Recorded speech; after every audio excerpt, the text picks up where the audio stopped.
Thiruvananthapuram techno പാർക്കിൽ ഷോക്കേറ്റ് painting തൊഴിലാളി മരിച്ചു. അസം സ്വദേശി കാജോൾ ഹുസൈനാണ് മരിച്ചത്. കെട്ടിടത്തിന്റെ ചുമർ പെയിന്റ് അടിക്കുന്നതിനിടെ വൈദ്യുതി ലൈനിൽ വാട്ടർ ഗൺ തട്ടിയായിരുന്നു അപകടം.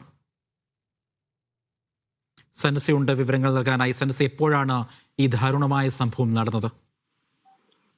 കുറച്ച് മണിക്കൂറുകൾക്ക് മുൻപാണ് തിരുവനന്തപുരം ടെക്നോ പാർക്ക് ക്വസ്റ്റ് കമ്പനിയിലാണ് ഈ ഒരു അപകടം നടക്കുന്നത്. ആസാം സ്വദേശി കാജോൾ ഹുസൈൻ ആണ്, 21 വയസ്സ് മാത്രം പ്രായമുള്ള കാജോൾ ഹുസൈൻ ആണ് ഈ ദാരുണമായ അപകടത്തിൽ മരിച്ചിരിക്കുന്നത്. അപകടം ഈ കെട്ടിടത്തിന്റെ ചുമർ വാട്ടർ ഗൺ ഉപയോഗിച്ച് പെയിന്റ് അടിക്കുകയായിരുന്നു. ഈ പെയിന്റ് അടിക്കുന്നതിനിടയിൽ ഈ വാട്ടർ ഗൺ കഴുകുന്നതിനിടയിലാണ് 110 kV വൈദ്യുത കമ്പിയിൽ ഈ വാട്ടർ ഗൺ തട്ടുന്നത്. ഇതിനെ തുടർന്ന് ഇയാൾക്ക് ഷോക്ക് അടിക്കുകയായിരുന്നു. ഷോക്കടിച്ച് ഇയാൾ നിലത്ത് വീണതിന് തൊട്ട് പിന്നാലെ തന്നെ ഇയാളെ മെഡിക്കൽ കോളേജിൽ ഉടൻ തന്നെ മെഡിക്കൽ കോളേജിൽ എത്തിച്ചെങ്കിലും മരണം സംഭവിക്കുകയായിരുന്നു. നിലവിൽ കാജോൾ ഹുസൈന്റെ മൃതദേഹം തിരുവനന്തപുരം മെഡിക്കൽ കോളേജിലാണ്. പോസ്റ്റ്മോർട്ടത്തിനൊക്കെ ശേഷം നാട്ടിലേക്ക് അയക്കാനുള്ള തുടർ നടപടികൾ സ്വീകരിക്കും.